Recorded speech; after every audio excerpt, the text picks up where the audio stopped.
Good morning dear students. तो आज हम चैप्टर 11 करेंगे, फोर्स, वर्क एंड एनर्जी। देखो ये आदमी है जो मैंने ये फोर्स लगा रहा है, देखो इनक्लाइंड प्लेन इसे कहते हैं, ठीक है। ये व्हील एंड एक्सल हो गया, पुली हो गया, देखो स्क्रू इसे कहते हैं, लीवर में आ गया ये चीज़। तो फर्स्ट कीवर्ड है हमारा अ पुश और अ पुल विच चेंज शेप, साइज और position of an object. Push means धक्का देना, पुल मीन्स खींचना, जो किसी भी ऑब्जेक्ट की शेप को चेंज कर सके, साइज़ को चेंज कर सके और पोजीशन को भी चेंज कर सके किसी भी ऑब्जेक्ट की, उसको फोर्स कहते हैं। Energy, the ability to do work, कोई भी काम करने की क्षमता को क्या कहते हैं, energy. Gravity, force by which the earth pulls an object. देखो ग्रेविटी वो है जिससे अर्थ हर चीज़ को अपनी तरफ खींचती है, जैसे चुंबक खींचते हैं ना लोहे को, वैसे। Friction, force caused by rubbing of to surfaces. जब दो सरफेस आपस में रगड़ खाते हैं तो वो कौन सी फ्रिक्शन होती है, कौन सी फोर्स होती है, वो frictional force. Kinetic energy, energy due to the motion of an object.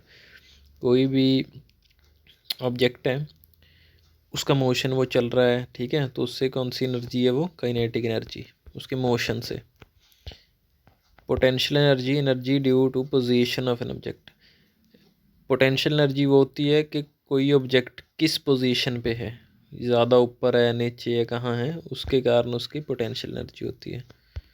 Short question answer है हमारे, what is the relation between force and work. तो फोर्स और वर्क में क्या रिलेशन है। देखो फोर्स और वर्क में रिलेशन ये है कि विदाउट फोर्स हम वर्क नहीं कर सकते। तो इसका ये फॉर्मूला है छोटा सा, work is equal to force multiply है यहाँ पे, force multiply distance covered by an object. Next है, which kind of simple machine is a nail cutter. तो नेल कटर एक लीवर टाइप मशीन है। What is gravity.